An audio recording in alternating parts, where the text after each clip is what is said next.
안녕하십니까. 저는 한국환경공단 기후정책지원부 송주화 차장입니다. 이렇게 만나 뵙게 돼서 반갑습니다.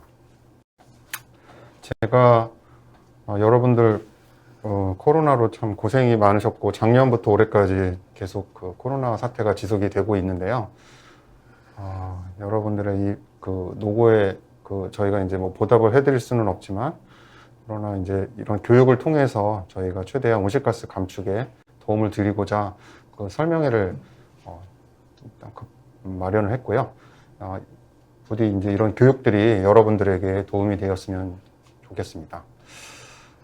그러면 이제 바로 설명을 들어가도록 하겠습니다.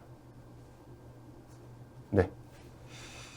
오늘 제가 공공부문 온실가스 에너지 목표 관리제에 대해서 물론 아시는 분들도 계시겠지만 아시는 분들은 한 번 더 이제 봐주시고, 그리고 또 약간 새로운 부분이 또 추가가 되었기 때문에 그런 부분 한번 봐주시면 될 것 같고요. 그리고 모르시는 분들은 천천히 아실 수 있도록, 그리고 제가 이제 설명을 더 드리도록 하겠습니다. 목차는 국내외 동향, 제도 개요, 그리고 2020년 감축 실적, 그리고 온실가스 감축 지원, 그리고 마지막에 향후 계획에 대해서 간략하게 설명드리도록 하겠습니다. 그 국내 동향에 들어가기 앞서서 뭐 간략하게 제가 좀 당부의 말씀 하나 드리고 싶은 게 있는데요. 저희가 이제 작년에 코로나 사태가 계속 지속이 되었고, 그리고 그로 인해서 사실 온실가스 배출량이 좀 이렇게 늘어난 부분도 있지만 많은 부분이 이제 영향을 받아서 좀 많이 이제 줄은 부분이 많이 있습니다. 그런데 이제 올해 같은 경우에는 그런 어떤 위기로부터 조금씩 나아지면서 에너지 사용량 등이 이제 점차 증가하는 것으로 지금 자료가 조금씩 나오고 있습니다. 그래서 아마도 작년보다는 올해가 이제 더 많은 감축 노력이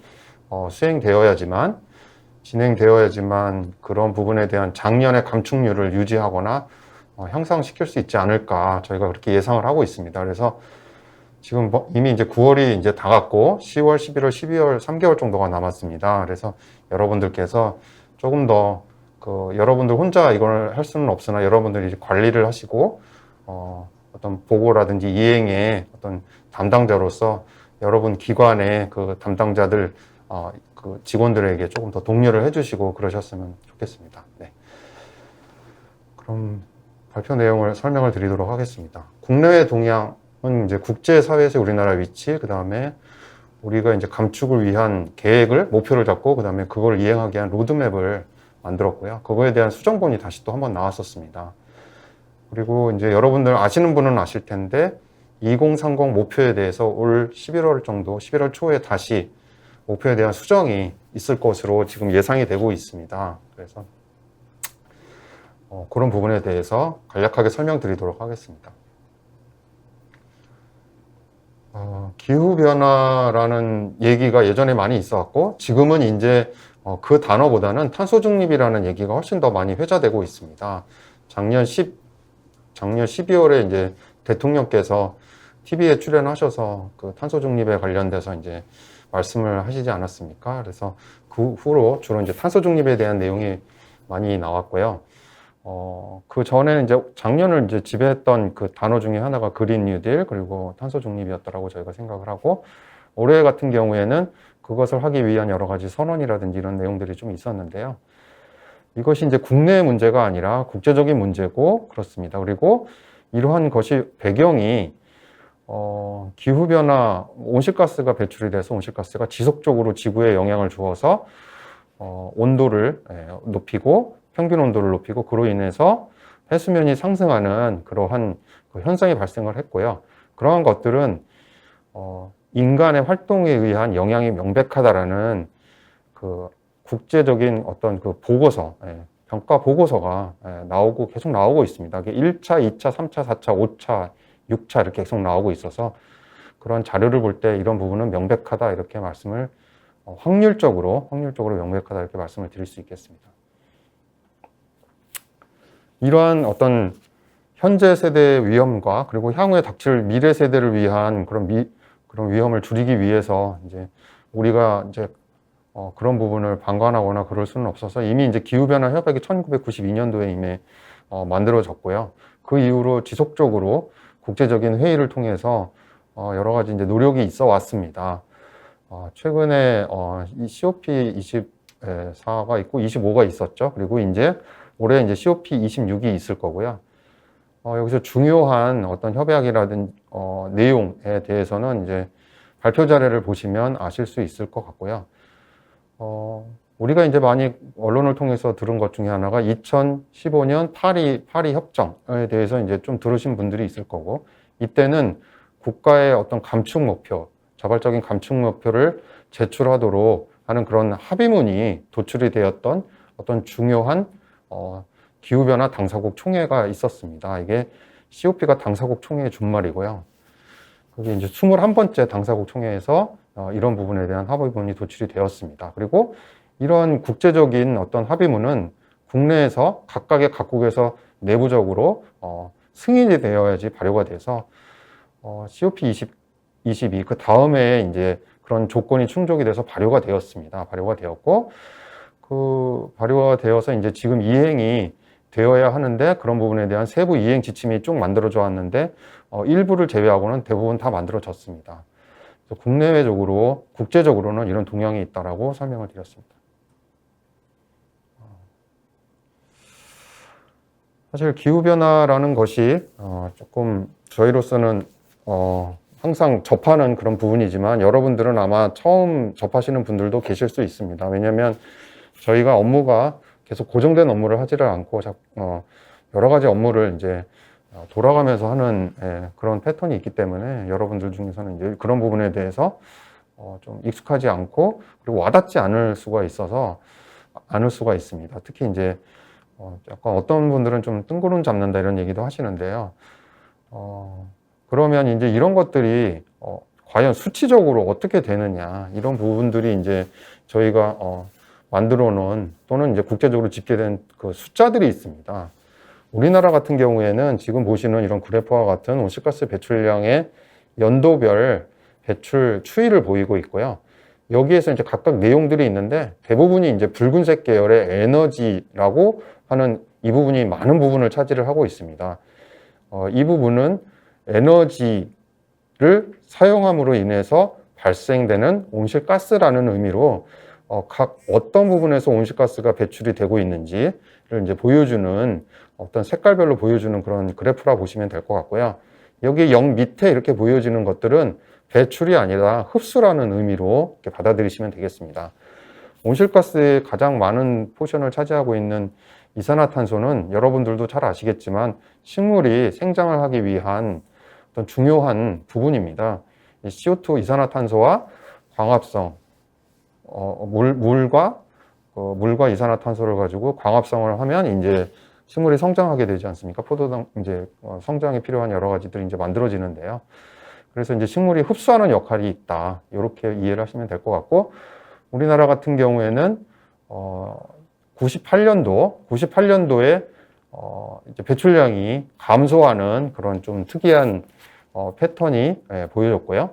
그 다음에 2009년도에 주춤하는 그런 패턴을 보이고 있습니다. 뭐 이 이유는 여러분들도 잘 아시겠지만 97년 이제 12월에 IMF 국가 부도 위기 사태가 이제 발생을 했고, 그로 인해서 이제 1998년도에 급격한 채무 불이행이라든지 이런 걸로 인한 그 경제 활동이 급격하게 감소를 하고 부도, 그다음에 제품이 안 팔리니까 공장 미가동 이렇게 하면서 제품이 공장에 가동이 되지 않으니까 그 공장에서 사용했던 에너지 사용량이 급격하게 줄면서 급격한 타격을 받는, 그로 인해서 온실가스 배출량마저도 줄어드는 그런 위기가 있었고, 2009년 같은 경우에는 2008년에 미국의 그 리먼 브라더스 그 금융위기가 오면서 역시 그 금융 쪽에 타격이 받으면서 경제활동이 급격하게 위축되는 그런 해였습니다. 그래서 그런 것들로 이렇게 영향을 받았다, 이렇게 말씀을 드릴 수 있고요.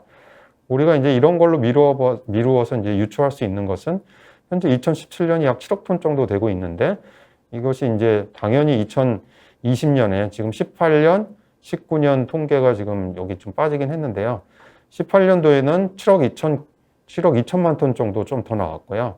그 다음에 18년이 이제 7억 2천만 톤 정도, 그 다음에 2019년이 약 7억 톤 정도, 그 다음에 2020년에 잠정 집계로 6억 4,800만 톤 정도로 6억 4,800만 톤면 이제 급격하게 주는 그런 지금 것이 이제 저희가 예상이 되고 있습니다. 역시, 그 금융위기나 아니면 IMF에 비견되는 그런 코로나가 엄청나게 큰 영향을 주고 있다는 것을 나중에 공식적인 통계로 여러분들이 확인하실 수 있으실 겁니다. 우리나라의 배출량은 한 7억 톤 정도고요. OECD 회원국 중에서 한 5위 정도로 된다고 보시면 되고, 세계 1위는 역시 중국으로 한 12억 톤 정도 되죠. 예. 아니죠. 120억 톤인가요? 예, 120억 톤 정도 되고, 2위는 미국이 한 64억 톤 정도 되는, 그 정도 된다고 보시면 되겠습니다. 중국과 미국에 비해서는 미미한 수준이나, 그러나 이제 워낙 두 개의 나라가 압도적으로 배출을 하고 있기 때문에 그 외에 이 두 개의 나라를 제외하고는 상당한 위치를 차지하고 있다, 이렇게 보시면 되겠습니다. 이러한 우리나라의 그 배출 계속 증가하는 패턴을 가지고서는 국제적으로 이제 기후 위기를 기후 변화에 대한 어떤 그 위기 대응을 하기 위한 국제적인 노력에 저희가 동참한다고 볼 수가 없어서 미래 세대를 위해서 우리나라도 목표를 설정하고 그걸 어떻게 이행할 건지에 대한 감축 로드맵을 만들어 왔고요.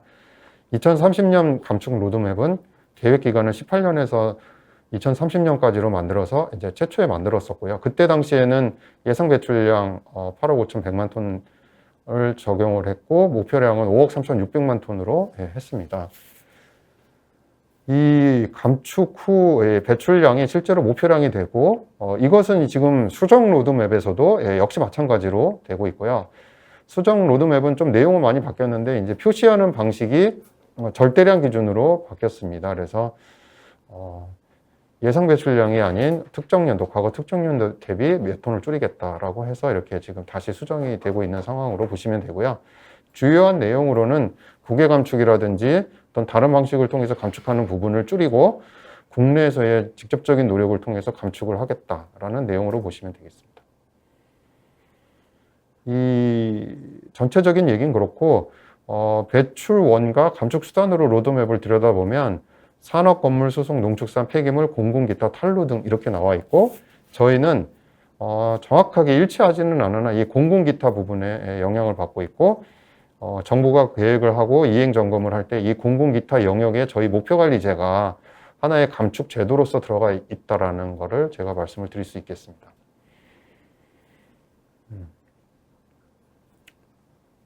그러나 이제 공군 기타의 대부분이 건물을 차지하고 있기 때문에 이 건물의 감축 수단이라든지 이런 부분을 이 공군 기타에도 많이 적용이 되어 있다라는 부분을 아마 세부 자료를 보신 분들은 아실 것 같고요. 그래서 이제 부분별 감축 강화 추진에 건물의 신축 건물 허가 기준 강화, 그린 리모델링 활성화 이런 것들이 공군 부분에도 역시 같이 들어가 있다 이렇게 이해를 하시면 되겠습니다. 대략 2030년 감축 로드맵의 공군 기타 부분은 2,100만 톤이고 이것은 이제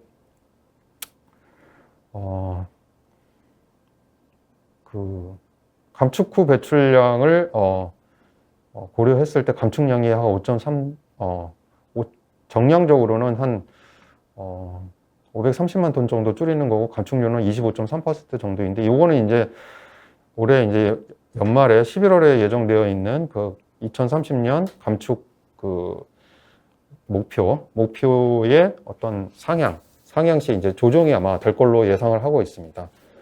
여러분들도 아시겠지만 기후위기 대응을 위한 탄소 중립 녹색성장 기본법이 이제 9월 24일 날 공포가 됐습니다. 공포가 됐고 국회 본회의 통과는 이제 8월 말에 통과를 했습니다. 그리고 한 달 후에 이제 공포가 됐고요. 거기에 이제 목표가 최소 35% 이상 상향을 한다 이런 정도로 문구가 박혀 있는 걸로 알고 있고 그래서 이제 그의 일환으로 시행령이 지금 기본법은 통과가 됐고 시행령이 마련되면서 최종적으로는 30년의 목표가 아마 이렇게 명시가 될 것으로 저희가 예측을 하고 있습니다. 주요 감축 수단은 이제 이후에 계속 많이 나오기 때문에 제가 생략을 할 거고요. 그럼 제도에 대해서 설명을 드리도록 하겠습니다. 공공 부분이 매년 온실가스 감축 에너지 전략에 대한 목표를 설정하고 이행 실적을 관리하는 제도입니다. 이 제도는 근거 법령이 저탄소 녹색 성장 기본법 제42조 같은 법 시행령 28조에 하고 있고요. 이제 올해 이제 9월 24일 공포한 새로운 법안에 따라서 이제 그 조항이 근거 조항이 이제 바뀌게 될 겁니다. 바뀌게 되고 그거는 이제 이 다음 슬라이드에 제가 설명을 해놨습니다. 내용을 한번 보겠습니다. 지금 9월 24일 날 통과된 그 조항은 기존의 녹색성장기본법에 있는 조항과 크게 다르지는 않습니다. 그래서 정부는 국가 비전 및 중장기 감축 목표 등을 달성하기 위해서, 여기서 국가 비전이라고 하면 탄소 중립에 관련된 2050 탄소 중립을 의미를 한다고 보시면 되고요. 중장기 감축 목표는 2030 또는 2040 이런 것을 의미한다고 이해를 하시면 되고, 대상 기관의 유형은 중앙행정기관, 지자체, 시도교육청, 그리고 공공기관 등의 대통령령으로 정하는 기관 해서 이것은 향후에 정해질 시행령에 현재 네 가지 유형이 똑같이 정의가 될 것으로 저희가 예측을 하고 있습니다. 그래서 대상 유형은 역시 동일하게 7가지 유형으로 저희가 진행을 할 걸로 예측을 하고 있고요. 이행 실적을 이제 제출하는 게 명시되어 있고, 그리고 이건 이제 전자적으로 관리하고, 그리고 미달하는 경우에는 필요한 개선을 명할 수가 있습니다. 이것은 현재 녹색성장기본법에는 국무조정실에서 이제 발표를 개선 명령을 취하거나 또는 국무조정실에서 환경부에 위임을 해서 환경부에서 대신 그 부분에 대해서 개선 관련된 조치, 공문이라든지 이런 것들이 조치가 취해져 왔고요. 향후에는 저희가 예측하기로는 탄소중립위원회 이름으로 아마 이게 진행되지 않을까 저희가 예측을 하고 있습니다. 이번 기후위기 대응법에서 좀 특이한 조항이 이제 기존에 없던 게 들어간 것은 국회, 법원, 헌법재판소, 선거관리위원회가 비록 자발적으로긴 하나 실적을 정부에 통보하고 공개하여야 한다라는 것은 국민 앞에 공개하여야 된다라고 저희 이해를 하시면 되겠습니다.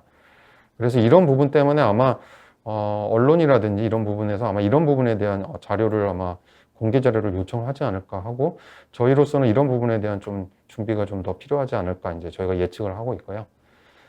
기타 내용들은 과거 이제 녹색성장기본법과 동일해서 생략을 하고, 감축 목표의 설정, 준수, 이행 실적의 제출, 등록부 작성, 개선 명령 이행, 감축 목표 설정의 통보 이런 것들은 대통령령으로 정한다고 해서 시행령으로 위임할 예정인 것으로 알고 있습니다.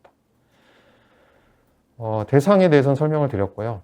지금 기관에 대해서 숫자적으로 783개, 저희가 평가 대상이 783개입니다. 전체적으로 공공 부분은 이보다 숫자가 많은데 규모가 크거나 또는 중앙행정기관이나 지자체 중에서 별도로 정의된 그런 시설 같은 경우에는 배출권 거래제에서 관리를 하고 있음을 말씀드리겠습니다. 전체적으로 숫자적으로는 공공기관이 더 크지만, 그러나 이제 실제 배출량 측면에서는 지방자치단체가 약 40% 조금 못 미치게 차지를 하고 있고, 공공기관 한 20% 정도, 이 정도 차지한다고 보시면 되겠습니다. 저희가 감축을 시켜야 하는 그런 대상 시설은 건물과 차량이고요. 건물은 건축법에 의한 건물, 그리고 차량은 자동차관리법의 차량으로 보시면 되고, 그때의 대상 에너지의 종류는 이제 전기라든지, 그다음에 가스라든지, 그다음에 기타 이제 화석연료 기원하는 것들로 이제 판단하시면 알고 말씀드릴 수 있고요. 용도는 이제 건물 같은 경우에는 난방 온수 취사용, 그다음에 전기 부분, 간접 배출 쪽의 전기 부분은 조명 전선 설비, 사무기기 이런 것들이 이제 어떤 설비의 종류라고 그리고 용도라고 보시면 될 것 같고, 차량은 차량 연료입니다. 그럼 어떤 건물은 이제 건축법에 따른 건물을 대상으로 하는데요. 이때 이제 기준이 될 만한 것이 이제 건축물 대장과 건물 등기부 등본을 기준으로 이제 구분을 하게 되고요. 다만 이제 그것들이 구분되어 있어도 어떤 한전에서 들어오는 전기 자체가 법정 상거래용 계량기에 물려있는 같은 건물 같은 경우에는 하나로 동일 조직으로 관리할 수 있게 이렇게 저희가 정의를 해놨습니다. 임차 건물 같은 경우에는 내용이 많이 있는데요. 간단하게 이제 원칙을 말씀을 드리면, 공공 부분이 민간에 들어가 있으면 공공 부분이 해야 됩니다. 그러니까 일단 공공 부분이 소유를 하고 있으면 공공 부분이 해야 되고요. 공공 부분이 소유한 건물에 민간이 들어와 있어도 일단 공공 부분에서 책임을 지고 그 부분에 대해서 별도의 계략이라든지 계측의 여부를 따져서 제외를 할 수 있게 되어 있습니다. 그리고 공공 부분이 민간에 들어간 경우에는 그것도 역시 임차, 소유가 아닌 임차지만 그러나 역시 공공 부분은 해야 되고, 근데 계량기 등이 별도로 설치가 돼 있지 않은데 우리 소유 건물이 아니기 때문에 이런 부분이 계측이 불가하는 것은 전체 건물에 대해서는 보고하되 관리에서는 제외하도록 이렇게 되어 있습니다.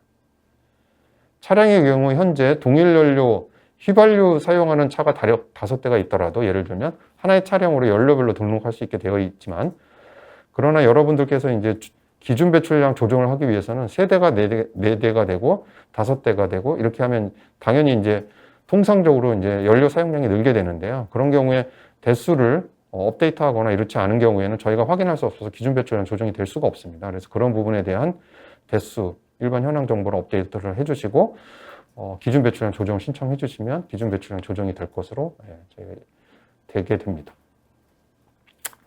제외시설은 1부터 9까지 되어 있고요. 여기서부터 1부터 7까지는 건물로 보시면 되고 8과 9는 차량으로 보시면 되고요. 내용 보시면 불가피한 어떤 부분이라든지 다른 목적이 더 중요한 현재로서는 그런 목적으로 제외가 됐다라는 것을 이제 보시면 직관적으로 아실 수 있을 것 같습니다. 제외 시설에 대해서는 환경부 고시로 명시를 하고 있기 때문에 이런 부분에 대해서는 당연히 제외가 될 거고요. 이 외에 어떤 재난이라든지 이런 특별한 경우에는 환경부의 어떤 공문이라든지 아니면 협의를 통해서 추가적으로 가능성이 있다라고 제가 말씀을 드리고요. 그러나 공식적인 절차에 의해서 이렇게 협의를 하시면 가능하다 이렇게 말씀을 드리겠습니다. 다만 이제 여러 가지 형평성이라든지 국민의 눈높이의 판단을 할 수밖에 없는 점은 또 양해 부탁을 드리도록 하겠습니다. 운영 절차는 간단합니다. 계획서를 작성을 해서 검토를 하고 필요한 경우 개선 보완을 하는 이런 양식이고요. 절차고요. 그렇습니다. 이행 계획은 그렇고 이행 결과 같은 경우에도 뭐 크게 어렵지는 않습니다. 이행 결과 보고서를 통상적으로 3월까지 조금 선행평가가 있는 경우에 1월, 예를 들면 공공기관의 같은 경우에는 기관경영평가라든지 지방자치단체의 경우에는 행안부 주도의 정부 합동평가 이런 것들과 이제 연계평가가 되는 경우에는 1월까지 또는 2월까지 제출하시고 주시면 검토를 저희가 하고 6월까지 환경부에서 그 내용을 취합을 해서 국무조정실, 향후에는 아마 탄소중립위원회로 바뀔 것 같은데요. 여기를 보고를 하게 되면 국무조정실 또는 향후에 탄소중립위원회에서 조치 명령을 내리는 이런 절차로 보시면 되겠습니다.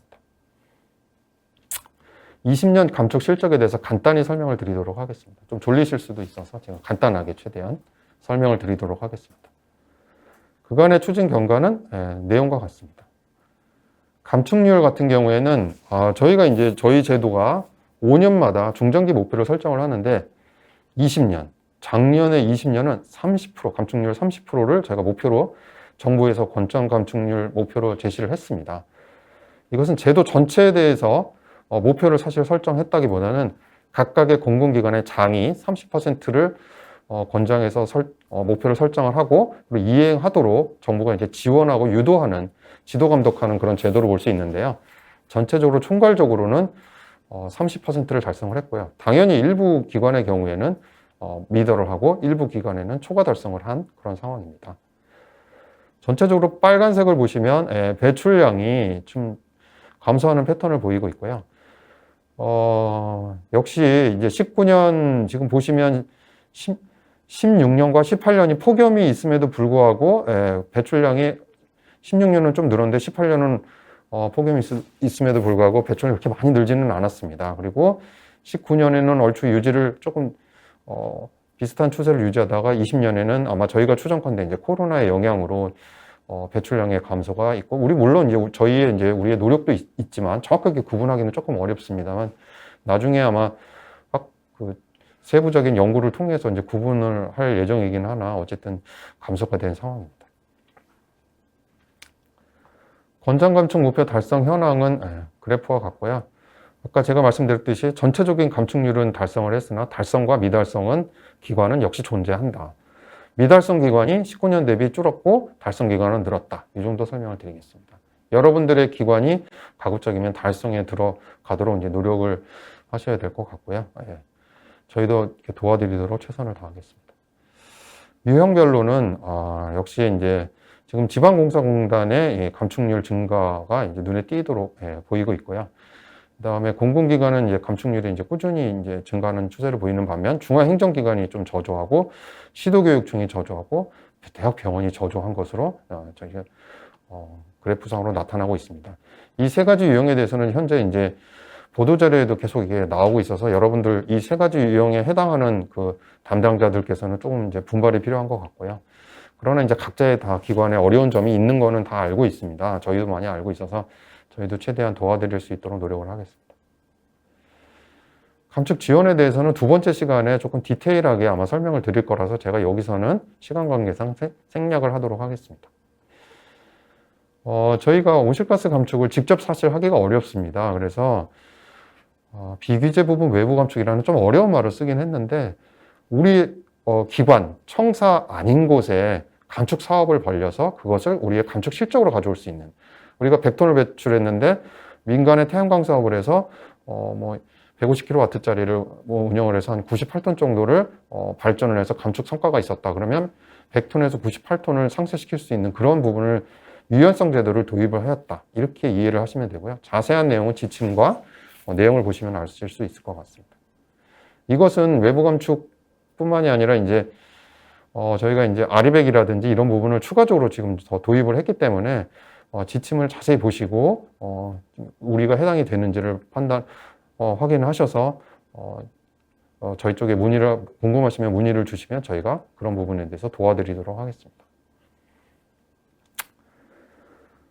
제가 조금 약간 빨리 말씀을 드려서 좀 죄송하긴 한데 저희 이제 공단의 한국환경공단 홈페이지라든지 또는 온실가스 정화정보센터의 NGMS의 이제 그 시스템 게시판이라든지 이런 자료 공개가 되어져 있는 자료들이 많이 있습니다. 그래서 중요한 부분은 제가 이제 짚어드렸으니까 그런 부분을 자세히 참조를 하시면 아마 도움이 되시지 않을까. 그리고 무엇보다도 기관의 현황을 정확하게 아시는 것이 우선입니다. 그래서 우리 기관에서 어떤 부분에 에너지를 가장 많이 쓰고 있고 온실가스를 많이 배출하고 있는지를 파악을 하셔서 거기에 대해서 어떻게 줄이는지 이것들이 이제 가장 중요한 포인트다. 이렇게 보시면 되겠습니다. 향후에는 운영 성과 보고대회를 저희가 우수기관에 대해서 개최를 할 예정이고요. 이때 아마 탄소 중립에 관련된 어떤 계획을 받거나 아니면 선언식에 아마 있을 수도 있습니다. 그래서 이런 부분에 대해서는 아직 명확하게 되어 있지는 않아서 저희가 간략하게 이렇게 간단하게 가능성이 있는 부분을 말씀을 드렸고, 그리고 잔여기관 온실가스 감축을 위한 기술 지원이 저희가 아마 현장을 방문 드릴 수가 있습니다. 그래서 그런 부분을 아마 향후에 남아있는 3개월 동안 있을 수 있다는 말씀을 드리고요. 그 다음에 2030년 저희가 이제 현재 작년에 환경보고시 개정을 통해서 30년까지 저희 제도의 기준 배출량 대비 50%라는 감축 목표를 이미 환경보고시를 통해서 설정을 했습니다. 그런데 국가 목표가 아마 11월 첫 번째 주 정도에 아마 상향되는 목표가 설정이 될 것으로 저희가 예상을 하고 있고요. 거기에 따라서 저희가 선도적인 역할을 국민들이 이제 바라고 있기 때문에 선제적인 또는 선도적인 그런 역할에 부응하도록 신규 목표를 아마 재설정을 하는 부분을 저희가 나머지 작업을 할 것으로 생각이 되고, 그리고 이런 부분에 대해서 아마 설명회가 필요하면 있을 것으로 예상을 하고 있습니다. 네, 조금 지루할 수도 있는데 제가 설명을 드렸고요. 추가적으로 궁금하시거나 그런 부분들은 제가 지금 댓글창을 못 봐서 그러긴 한데 댓글창으로 이제 주시면 저희가 답변을 드리도록 하겠습니다. 설명 들어주셔서 감사하고요. 앞으로 많은 감축 노력 부탁드리겠습니다. 감사합니다.